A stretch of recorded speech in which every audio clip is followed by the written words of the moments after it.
Hi friends, welcome back to our study house. నేను మీ సంజీవ్ సందీప్. మనం చూసుకున్నట్లయితే నిన్నటి రోజున మన ఆంధ్రప్రదేశ్లో ఫారెస్ట్ బీట్ ఆఫీసర్ల పోస్టులకు నోటిఫికేషన్ అంటూ విడుదలైతే అవ్వడం జరిగింది కదా. సో దానికి సంబంధించినటువంటి పూర్తి సమాచారం అయితే ఈ వీడియోలో తెలుసుకుందాం. వీడియోనైతే ఎవరు కూడా స్కిప్ చేయకుండా చివరి వరకు చూడండి. అలాగే మీ ఫ్రెండ్స్ కూడా షేర్ చేయండి. ఇప్పటి వరకు అయితే మన ఛానల్ని ఎవరైతే సబ్స్క్రైబ్ చేసుకోలేదో సబ్స్క్రైబ్ కూడా చేసుకోండి. ప్లీజ్ సపోర్ట్ చేయండి ఫ్రెండ్స్. ఇక మనం వివరాలకు వెళ్ళినట్లయితే నిన్నటి రోజున మన ఆంధ్రప్రదేశ్లో ఫారెస్ట్ సబార్డినేట్ సర్వీస్లో అంటే ఫారెస్ట్ బీట్ ఆఫీసర్లకు గాను పోస్టుల నోటిఫికేషన్ అయితే విడుదల అవడం జరిగిందన్నమాట. మనం చూసినట్లయితే ఫారెస్ట్ సబార్డినేట్ సర్వీస్లో జనరల్ అండ్ లిమిటెడ్ రిక్రూట్మెంట్కి సంబంధించినటువంటి ఎన్ని పోస్టులు అంట 691 పోస్టులకు గాను మన ఆంధ్రప్రదేశ్ ప్రభుత్వం నోటిఫికేషన్ అయితే జారీ చేసింది. అయితే ఈ యొక్క ఫారెస్ట్ బీట్ ఆఫీసర్ అలాగే అసిస్టెంట్ బీట్ ఆఫీసర్ పోస్టులను భర్తీ అయితే చేయనుందన్నమాట. సో ఇది ఎలా మెరిట్ అలాగే స్పోర్ట్స్ కోటా కింద ఈ యొక్క 691 పోస్టులను అయితే భర్తీ అయితే చేయనున్నట్లు తెలిపింది. అయితే దీనికి అర్హత కలిగిన అభ్యర్థులు అయితే మన జూలై 16 అంటే ఈ రోజు నుండి అన్నమాట, జూలై 16 నుండి ఆగస్టు 5 వరకు ఆన్లైన్లో దరఖాస్తు కూడా చేసుకోవచ్చు అని తెలిపింది ప్రభుత్వం. మనకు నిన్నటి రోజున విడుదలైనటువంటి ఫారెస్ట్ బీట్ ఆఫీసర్ అలాగే అసిస్టెంట్ బీట్ ఆఫీసర్ ఉంది కదా, నోటిఫికేషన్ 14వ తారీఖు అయితే రిలీజ్ అవ్వడం జరిగింది కదా, దానికి సంబంధించిన పూర్తి సమాచారం అన్నమాట. మనం చూసుకున్నట్లయితే ఈ యొక్క ఫారెస్ట్ బీట్ ఆఫీసర్ అంటే అటవీ బీట్ ఆఫీసర్లో ఎన్ని పోస్టులు అయితే ఉన్నాయి, 256 పోస్టులు అయితే ఉండడం జరిగిందన్నమాట. 81 అయితే ఓల్డ్వి అంటే పాతవి, మరియు 175 అంటే 175 అయితే కొత్తవి అన్నమాట పోస్టులు.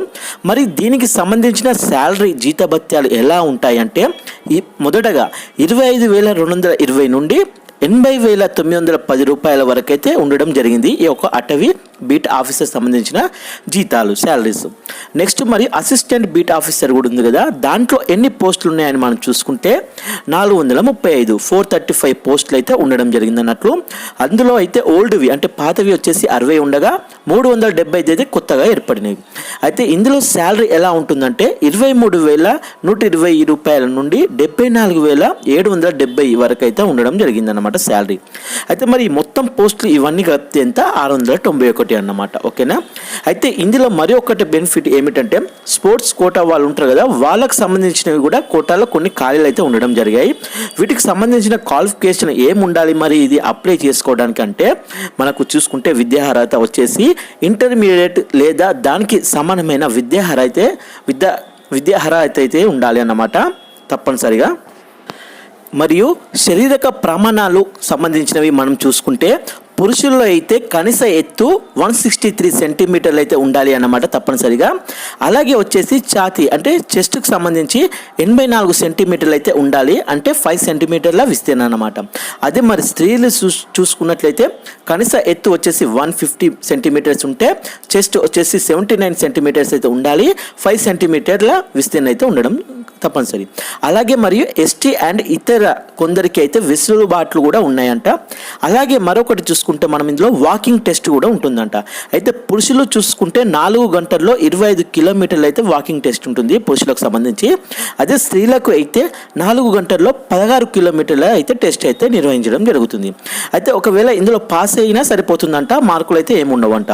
అలాగే మనం చూసుకున్నట్లయితే ఈ నోటిఫికేషన్ 14వ తారీఖున అయితే రిలీజ్ అయితే అవడం జరిగింది కదా, చేయడం జరిగింది ప్రభుత్వం. అయితే ఈ ఆన్లైన్ అప్లికేషన్ దరఖాస్తు ఈ రోజు నుండి అంటే జూలై 16 నుండి అయితే అవుతుంది. ఇది చివరి తేదీ వచ్చేసి ఆగస్టు 5న చివరి తేదీ అన్నమాట.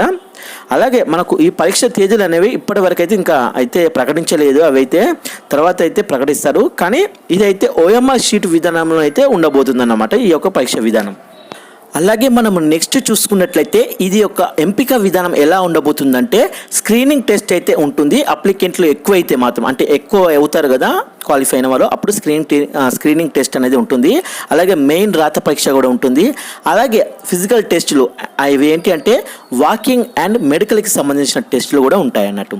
నెక్స్ట్ చూస్తే కంప్యూటర్ ప్రొఫిషియన్సీ టెస్ట్ కూడా ఉంటుంది, సిపిటి అన్నమాట. సిపిటి ఆధారంగా కంప్యూటర్ ప్రొఫిషియన్సీ టెస్ట్ కూడా ఉంటుంది, అర్హత పరీక్ష అన్నమాట. అలాగే ఎన్సీసీకి సంబంధించిన బోనస్ మార్కులు కూడా ఇందులో ఉంటాయి. ఏ సర్టిఫికేట్ ఉంటే 1 మార్కు గాను, బి సర్టిఫికేట్ ఉంటే 3 మార్కులని, సి సర్టిఫికేట్ ఉంటే 5 మార్కులు అయితే చేస్తారన్నమాట. అదే విధంగా ఈ యొక్క ఫీజు వివరాలు మనం చూసుకున్నట్లయితే 250 రూపీస్ ఉంటుంది అప్లికేషన్ ప్రాసెసింగ్ అయితే, అలాగే 80 రూపీస్ పరీక్ష ఫీజు. సో ఈ ఫీజు మినహాయింపు 80 రూపీస్ ఎవరికంటే ఎస్సీ ఎస్టీ బీసీ ఈ యొక్క ఎక్స్ సర్వీస్ మ్యాన్లకైతే, వైట్ రేషన్ కార్డు ఉన్నవారు, నిరుద్యోగ యువతకు అన్నారు. సో ఇతర రాష్ట్రాల అభ్యర్థులు ఉంటారు కదా నాన్ లోకల్ వాళ్ళకైతే మొత్తం 330 రూపాయలు అయితే చెల్లించాల్సి అయితే ఉంటుంది అన్నట్టు. నెక్స్ట్ మనము రిజర్వేషన్కి సంబంధించి చూసుకున్నట్లయితే వర్టికల్ రూపంలో అయితే ఉంటుందన్నమాట. ఎస్సీ ఎస్టీ బీసీ ఈడబ్ల్యూఎస్ గాను. ఆరిజెంట్లో చూసుకున్నట్లయితే మహిళలకు వచ్చేసి 33.33% గాను, ఎక్స్ సర్వీస్ మ్యాన్కి వచ్చేసి 2% గాను, క్రీడా ప్రతిభావంతులు ఉంటారు కదా వారికి వచ్చేసి 3% గాను అయితే ఉంటాయన్నమాట. అదే మనం లోకల్ రిజర్వేషన్స్ అయితే చూసుకుంటే సమతల ప్రాంతాల్లో 80% లోకల్ అభ్యర్థులకి, అదే షెడ్యూల్ ఏరియాలో చూసుకున్నట్లయితే 100%గా స్థానిక ఎస్టీ అభ్యర్థులు ఉంటారు కదా వారికి మాత్రమే అన్నమాట.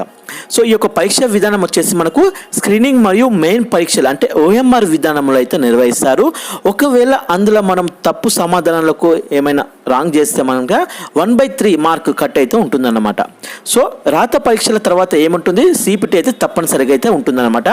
దరఖాస్తులో ఇచ్చిన అన్ని ధృవీకరణ పత్రాలు ఉంటాయి కదా ఈ యొక్క డిజి లాకర్ ద్వారా కూడా ఇవ్వచ్చు అన్నట్టు. సో మనం అప్లికేషన్ వెబ్సైట్ అనేది psc.ap.gov.in కూడా చూడొచ్చు మనము. సో అర్థమైంది కదా. ఇప్పటివరకు ఈ రోజు నుంచే ప్రారంభం అయితే కాబోతుంది దరఖాస్తుల స్వీకరణ. కావున అందరూ కూడా మంచిగా అప్లై చేసుకోండి, ఎగ్జామ్ బాగా రాయండి. All the very very best. Thank you friends. జై హింద్.